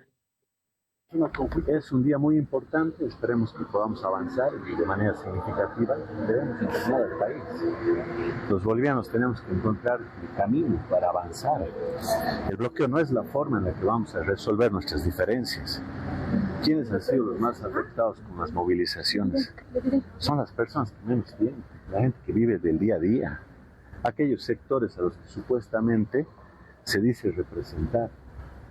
Yo creo que el impacto de estas medidas es muy grande y tenemos que entender de que la democracia es un proceso que lo vamos a ir construyendo en la medida en que nosotros también entendamos los caminos, las formas para poder resolver nuestras diferencias. Este país no puede vivir en bloqueos permanentes, confrontado, no podemos vivir de espaldas entre los diferentes sectores o una sociedad que se encuentre fragmentada o dividida.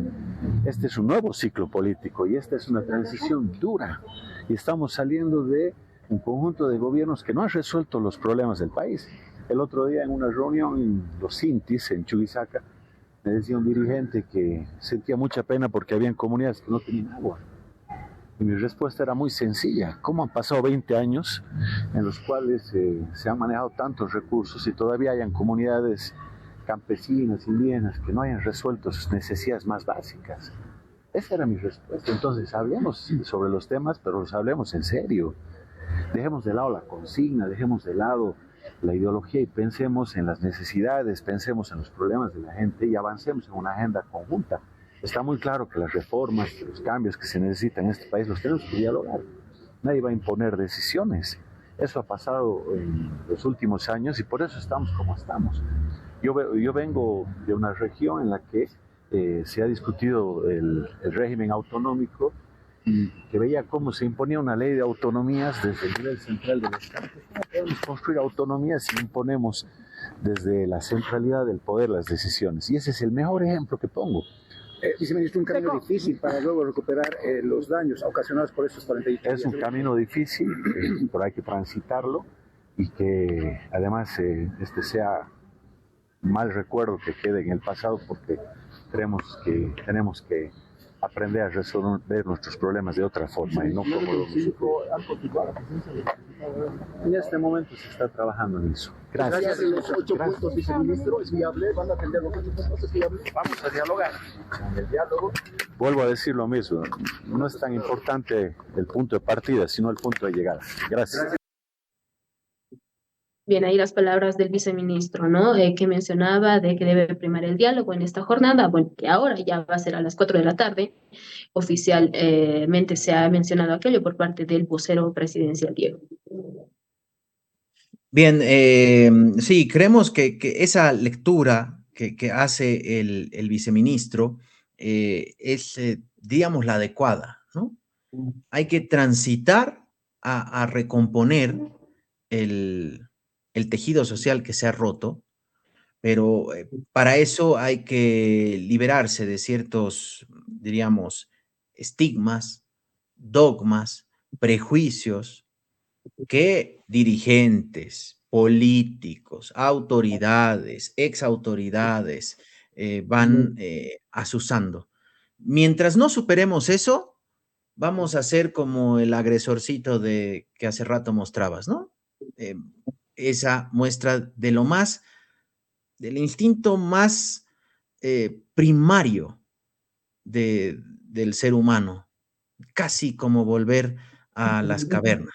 Entonces, cuando seamos Homo sapiens de verdad, podremos realmente solucionar y reconstruir ese tejido social que es algo urgente, más allá de que se levanten los bloqueos. El día después tenemos que trabajar con los que quieran trabajar, porque con los radicales y los extremistas, odiadores del que piensa diferente, odiadores del otro, no podremos avanzar sinceramente, sea de uno o de otro lado, porque inadaptados hay de los 2, 3, 4, 5 bandos que hay en el país. ¿Algo más, Andy? Bendigo, ya solo para mencionar, bueno, ha estado también presente en la Asamblea Legislativa el presidente del Tribunal Supremo Electoral, Gustavo Ávila, en la comisión que ha iniciado sesión para hablar sobre todo de la elección judicial. Ha indicado de que se han mostrado sobre todo los plazos que son importantes para esta elección, que es importante que lo va a realizar la población, y también ha mencionado sobre el tema de si se puede dar un referéndum o no. Él dijo que es antidemocrático y que se debe seguir sobre todo los parámetros de las fechas para poder realizar aquello, ¿no? ¿Qué es lo que ha mencionado, por lo menos en su visita a la Asamblea Legislativa, el vocal o el presidente del Tribunal Supremo Electoral, Gustavo Ávila, en este contacto también que ha tenido con los medios en la Asamblea? Bien, reapareció el presidente del TSE, no lo habíamos visto hace bastante, creo que desde los últimos comicios, la presentación de los resultados oficiales. Gracias, Andy, como siempre, impecable, un fuerte abrazo y nos vemos mañana. Nos vemos mañana, Diego, que estén muy bien todos y bueno, pues mañana estaremos volviendo con más información. Muy bien, muchas gracias. Estuvo con nosotros nuestra compañera Andrea Taboada desde la Casa Grande del Pueblo, donde el vocero presidencial, José Luis Gálvez, dio una conferencia de prensa explicando la reprogramación de ese tan esperado diálogo entre la Central Obrera Boliviana y el Gobierno Nacional, proceso o diálogo que tenía que entablarse hoy a las 9, después se habló 10:30, resulta que no habían enviado la carta desde el gobierno de invitación. ¿Qué les digo? Parece de telenovela o de kinder, no sé, que no haya una carta cuando ya dio una conferencia el vocero anoche explicando, los esperamos mañana a las 9, se entiende que la carta salía en paralelo con la conferencia, pero bueno, resulta que no. Así que a las 4 de la tarde, en un terreno neutral que entienden es el Banco Central de Bolivia, será ahí a una cuadra de la Casa Grande, será la reunión entre la Central Obrera Boliviana y el Gobierno Nacional. No se sabe quiénes más participarán. Se hablaba del fiscal general del Estado. No sé si alguna autoridad regional, el gobernador, alcaldes, también participen de este proceso que ojalá tenga un buen resultado por el bien de todos y todas. Y sobre eso y las expectativas en torno a este diálogo, a ver cómo ven desde el otro lado del país. Nos vamos hasta Santa Cruz para dar la bienvenida al vicepresidente del Comité Cívico Pro Santa Cruz, Agustín Zambrana, está con nosotros. ¿Cómo está, Agustín? Buenas tardes. Querido Diego, ¿cómo estás? Muy buenas tardes para vos y para todo el país en este día 48 de un país totalmente bloqueado, casi destruido, pero bueno, siempre con la cara de construir, reconstruir y nuevamente comenzar en un país que siempre ha tenido estas dificultades. Así es, día 48 del conflicto, una reducción considerable de los puntos de bloqueo, son 47, ya no en 6 departamentos, sino en 5, diríamos, es un avance. Y esta posibilidad de diálogo que fue reprogramada para las 4 de la tarde, ¿cómo ven desde el movimiento cívico cruceño este diálogo con la COP?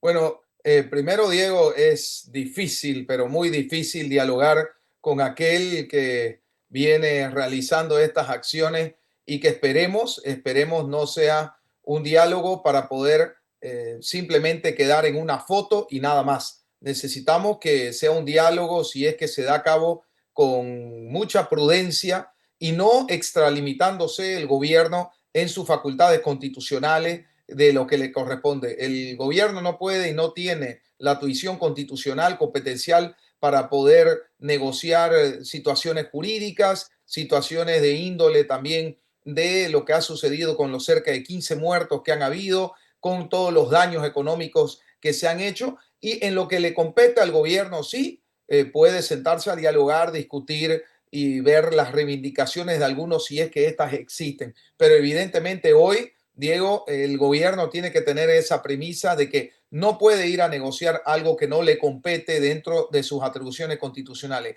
Así también la justicia boliviana tampoco puede decir algo que no está dentro de sus competencias, como ser que no hayan procesos, que no hayan procesos de investigación, que no haya el accionar judicial, porque nos limitarían a los bolivianos a actuar en base a nuestros derechos fundamentales, judiciales y jurídicos de querer recurrir a la justicia por los muertos, por la inviabilidad económica que hemos sufrido, por todo el descontrol social que ha habido, y esa es un derecho constitucional que tenemos los bolivianos para recurrir, que no puede ser ni negociado por un gobierno en su facultad constitucional. No te estoy hablando de su voluntad política, sino en su facultad constitucional, ni tampoco la justicia boliviana, peor aún el Ministerio Público. Con eso pueden entablar un diálogo. ¿Para qué? Para desbloquear de una vez por todas, y si hay reivindicaciones sociales, sectoriales que deben ser revisadas, pues que lo hagan, pero no a costa de los derechos fundamentales constitucionales de todos los bolivianos, querido Diego. Es decir, que no se negocie, entiendo, la impunidad de algunos dirigentes. Más que impunidad, Diego, se debe dejar abierto de que aquellos que hicieron en su debido momento alguna protesta, alguna queja social que esté dentro del marco de la ley, dentro del procedimiento de queja social que corresponda y no hubo violencia, no hubo las consecuencias que en muchos de los casos se ha visto, quedarán exonerados de las investigaciones y pericias y que haga el Ministerio Público y después determine la justicia boliviana. Diego, abro un paréntesis. Lo que pasa es que en Bolivia nosotros siempre nos equivocamos de pensar de que el presidente de la República puede negociar por todo y para todo y extralimitándose en sus funciones constitucionales. Aunque somos un país desordenado, aunque somos un país que nuestra institucionalidad es muy frágil, muy, pero muy endeble, necesitamos ver de que hay poderes de Estado, hay órganos de Estado, el órgano ejecutivo que lo preside el presidente de la República, el órgano legislativo que es la Asamblea Legislativa, los parlamentarios y el órgano judicial que está la justicia boliviana, el Ministerio Público y demás. Y también está el órgano electoral. Entre estos cuatro, pero estos tres en particular en este instante, no debe sobresalirse la competencia. Entonces, ahí cierro ya con la idea y a la pregunta que me haces. La impunidad la va a determinar ciertamente la justicia boliviana a motivación de dos, del gobierno nacional que detecte que ha habido daño a lo que es el libre tránsito de los bolivianos, daño a diferentes aspectos que conlleven a la afectación de lo que es nuestro país. Y la acción ya, vamos a decir, tutelar jurídica la tiene el Ministerio Público de motivar a que se investigue, se averigüe y se vea realmente qué sucedió, quién lo hizo y de qué forma lo hizo. Y la justicia determinará si es que quedan exonerados ellos u otros no quedan exonerados. Es más, Diego, y perdón que me extienda, incluso con una ley de amnistía que sé que están tratando de hablar y están tratando de señalar por línea baja y en los pliegos, no puede esto tampoco sobresalirse porque eso va a la Asamblea Legislativa Plurinacional y esta posteriormente debe ser revisada en el ámbito constitucional que es el Tribunal Constitucional. ¿Por qué? Porque hay muertes, Diego. Estas 15 muertes que han sido indirectas y también directamente deben ser analizadas cada uno en su particularidad, en su objetividad y de forma muy correcta por el bien de ese individuo que falleció, por el bien de la protección de aquellos que han sido directamente afectados por esa muerte del individuo y que es también de delitos públicos lo que han sucedido que nos afectan socialmente a todos los bolivianos. Entonces, sé que es difícil de seguir la línea, Diego, pero es el orden constitucional, republicano, institucional que debemos respetar todos los bolivianos para empezar a ordenar este país. Recuerdo, vicepresidente, que después de los 36 días de paro cívico en Santa Cruz, hubo algunos procesos que justamente se abrió contra algunos dirigentes. ¿Es a eso a qué se refiere? ¿En qué quedaron esos procesos, vicepresidente? Cabalmente, Diego, es más, hice las averiguaciones cabalmente porque nos hicieron esa pregunta en los anteriores días y no hubo nunca en los condicionamientos de diálogo con los gobernantes de turno, con parlamentarios de turno, que hayan leyes de amnistía ni nada para poder defenderse de alguna posición en particular. Y estos procesos fueron llevados a cabo, muchos de ellos manipulados evidentemente, pero la gran mayoría de ellos han sido exonerados porque primero no hubieron muertes durante esa época, que eso es algo que evidentemente tiene un atenuante ante esta situación que hoy día estamos viviendo de los 15 muertos aproximadamente, y me corrijo en el número, por favor, si es que es más o menos. Y segundo, todas las correcciones judiciales se han hecho. Algunos siguen en proceso, otros han sido exonerados, otros están con arrestos y así sucesivamente, querido Diego. Nos había mencionado en un anterior contacto que se preveía otra reunión del Movimiento Cívico Nacional para fijar una postura, para evaluar qué ha ido ocurriendo. ¿Ya se han reunido como Movimiento Cívico Nacional nuevamente o cuándo prevén hacerlo? Si existe alguna nueva postura institucional. Sí, estamos nosotros en estas reuniones informales por ahora porque cada región está viendo su nivel de accionar y de presión social que está teniendo, algunos efectivamente con mucho más acelerado los procesos porque porque están totalmente bloqueados, otros con menos, pero al fin y al cabo el fin es, el objetivo final es de que tengamos una viabilidad y que el gobierno haga el desbloqueo como corresponda y según la normativa que corresponda. Estamos llegando a los 50 días y como accionar cívico ciudadano nosotros estamos activando los mecanismos de presión, pero estamos exigiendo que el gobierno comience a hacer el trabajo de bloqueo como corresponde. Hoy podrán llegar a un acuerdo de algunos puntos de bloqueo que ojalá sean mayores a lo que nosotros esperamos, pero van a pasar de 10, 15, no pasarán, y el resto de esos puntos de bloqueo van a ser los que son motivados por Juan Evo Morales Ayma, que lo ha dicho este fin de semana,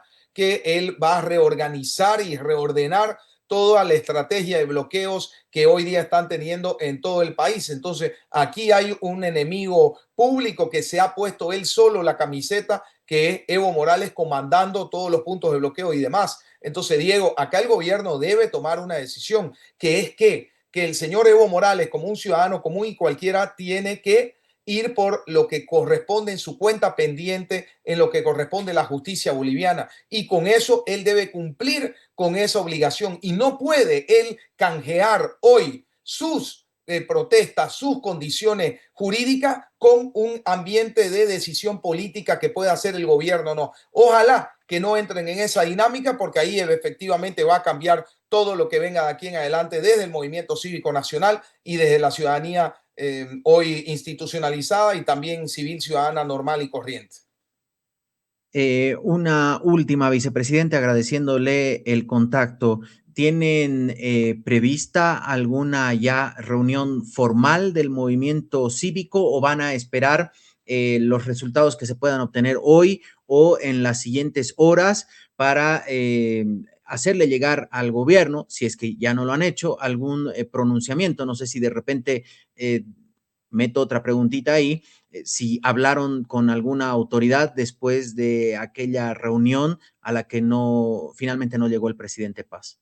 No, con el gobierno no hemos tenido una relación habitual en este último tiempo. Lamentablemente el gobierno no ha hecho el trabajo que debe ser y está llamado a hacer, entonces no ha habido esa conversación. Es más, vos has visto, Diego, cada comité cívico ha ido tomando sus decisiones regionales que veían convenientes. Sí, hay una reunión programada para este fin de semana. Esperaremos a ver qué es lo que sucede con estas próximas acciones que realice el gobierno nacional, pero nosotros exigimos no llegar a la semana octava con bloqueos. ¿Por qué? Porque ya hemos visto que hay sobresalto, gente que se está autoconvocando y la situación se puede descontrolar. Todavía estamos con una situación malograda, deteriorada, totalmente defenestrada y peor aún para los intereses nuestros de los ciudadanos con el desabastecimiento, falta de salud, de educación, etcétera, y además del costo político que el gobierno ya está sufriéndolo desde hace tiempo, no podemos seguir entrando al camino de que esto se tiene que arreglar solo. Las cosas no se arreglan solo y con eso vamos a tomar determinaciones nosotros este fin de semana.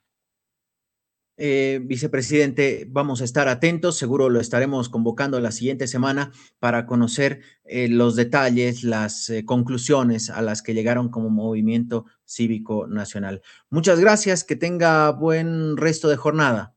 No, igualmente, querido Diego, un abrazo a vos y saludos a todo el país. Gracias, estuvimos con Agustín Zambrana, vicepresidente del Comité Cívico Pro Santa Cruz, a propósito de la expectativa de este diálogo, y decía, el gobierno tiene que negociar lo que dentro de sus competencias puede.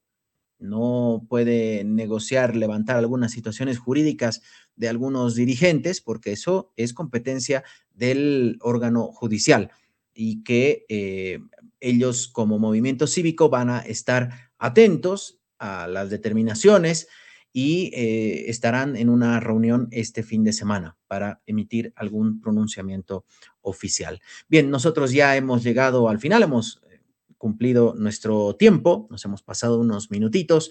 La invitación para que sigan informándose a través de nuestras redes sociales, de nuestra página web www.larazon.bo y todos los detalles, todo lo que ocurre en esta cita mundialera, ¿no? Estamos en modo mundial.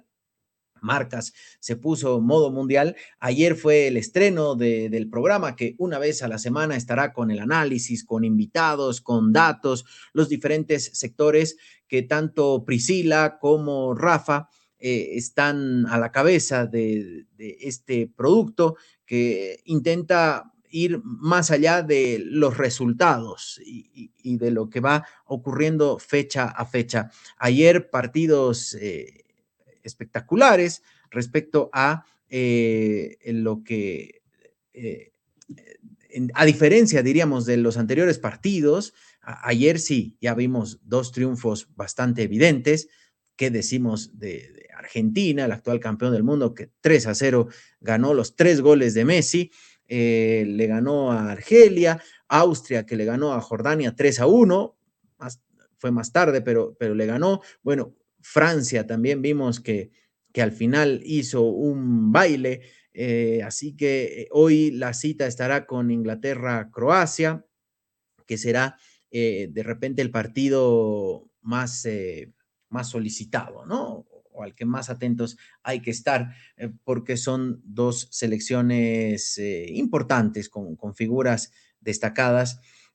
Noruega ayer también, que baile en el debut de Haaland en el Mundial. Los que saben están en el equipo de Marcas y ahí toda la producción.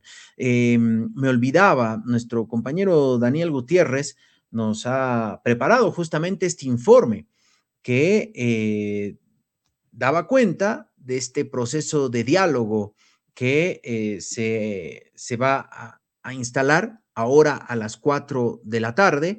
Esto ocurrió hace instantes, esta reprogramación, pero esta nota lo que busca es mostrar de qué manera fueron ocurriendo los hechos. Estaremos atentos. Con esta nota nos vamos a despedir y si todo va bien, nos vemos mañana a las 11. Esperemos nuevamente que el diálogo tenga resultados esta tarde. A propósito del diálogo, los detalles nos lo cuenta Daniel a continuación. Tenemos que marcar una línea. La Central Obrera Boliviana ratificó este martes el estado de movilización y lanzó una conminatoria al gobierno de Rodrigo Paz para que atienda de manera inmediata una serie de demandas que, según la organización, buscan encaminar la pacificación y la recuperación del país. El secretario ejecutivo de la COP, Mario Argollo, advirtió que si no existe una respuesta favorable del Ejecutivo, las medidas de presión podrían intensificarse en los próximos días. De todos los actores, enviar al gobierno central una conminatoria y planteamiento para la pacificación y la recuperación del país que tiene que ser atendida de manera inmediata. Porque así como han trabajado para penalizar, criminalizar muchos decretos, para aprobar la ley COPA que impedía la ley de excepción, tienen que ponerse a trabajar de manera inmediata si existe la intención política de solucionar este problema en el país. Con esto manifestamos al pueblo boliviano y a todo el pueblo movilizado que la protesta y la lucha y la movilización continúan de todo el país hasta decidir seguramente de manera inmediata la respuesta del gobierno. Entre sus principales planteamientos, la COP exige garantías para la protesta social, la liberación de detenidos durante el conflicto, el rechazo a posibles privatizaciones, medidas para frenar el alza de precios en la canasta familiar, la consulta a organizaciones sociales antes de aprobar determinadas políticas y acciones vinculadas a hidrocarburos, seguridad social y medio ambiente. La dirigencia sindical también rechazó las acusaciones sobre un supuesto financiamiento externo de las movilizaciones y aseguró que las protestas son sostenidas por las propias organizaciones afiliadas. A estas demandas se sumaron las planteadas por la Federación Departamental de Campesinos, Tupac Katari, que condicionó la suspensión de los bloqueos al cumplimiento de 5 exigencias. Los campesinos piden poner fin a la distribución de combustible de mala calidad, aplicar medidas de alivio económico para sectores afectados por la crisis, derogar 6 decretos supremos, aprobar una amnistía para dirigentes y movilizados involucrados en el conflicto y abrogar la ley de regulación de estados de excepción. La organización también advirtió que si no existe una respuesta gubernamental, las protestas podrían masificarse. En medio de este escenario, el gobierno convocó a la COP a una mesa de diálogo instalada para este miércoles en la Casa Grande del Pueblo, con el objetivo de abordar la crisis y buscar una salida al conflicto. Hemos esperado 45 días los bolivianos para que esto suceda. Lamentablemente ha costado 14 vidas humanas. 2.500 millones de dólares y algo más. Bienvenido, señor Argollo y la Central Obrera, al ejercicio pleno de la democracia, porque es el diálogo el que nos permite resolver los problemas. Finalmente, tendremos la oportunidad de hacerlo. Hemos escuchado atentamente todas las declaraciones, hemos recibido una carta que establece varios puntos sobre los cuales se tiene que dialogar. Hay varios aspectos en los cuales consideramos, en las declaraciones principalmente, no corresponden plenamente a lo que la población boliviana entiende que está sucediendo, pero es en el diálogo, es en la mesa donde se construyen las soluciones y será ahí donde podremos debatir y construir mutuamente las soluciones que el pueblo boliviano espera. La expectativa ahora está puesta en los resultados de este acercamiento, que se produce luego de más de 6 semanas de movilizaciones y en medio de llamados de distintos sectores para avanzar hacia una solución negociada al conflicto.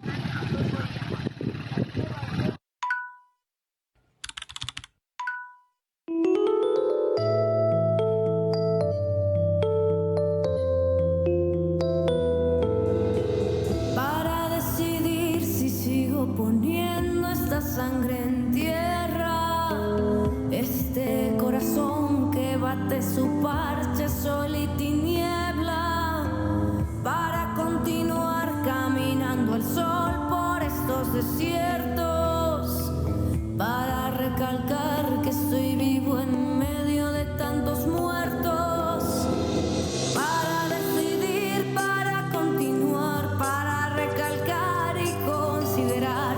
Solo me hace falta que estés aquí con tus ojos claros, fogata de amor y guía, razón de vivir.